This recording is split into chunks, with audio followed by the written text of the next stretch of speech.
嗱，講到世界盃嘅獎盃咧，而家就叫大力神杯啦嚇。咁啊，過往有個傳統咧，就係如果你能夠咧攞到3屆冠軍咧，就可以永遠保留呢個獎盃。咁當然而家唔存在㗎啦。咁啊，以往咧係曾經攞過3屆而可以永遠保留獎盃嘅咧，就包括咗有呢個烏拉圭啦、意大利啦同埋巴西嘅嚇。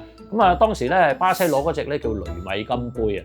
咁呢隻金杯咧去到巴西手咧就永久保留啦。咁但係咧竟然間發覺一個偷竊事件咧，就係喺里約熱內盧嘅足總嘅總部咧唔見咗喎，俾人偷咗喎。之後咧就拉到個小偷啦，咁啊小偷話：哇，咁值錢用咗純金打造喎，我梗係將佢熔咗佢咧，係賣咗錢啦。咁啊從此咧呢隻雷米金杯咧就喺世上消失啦。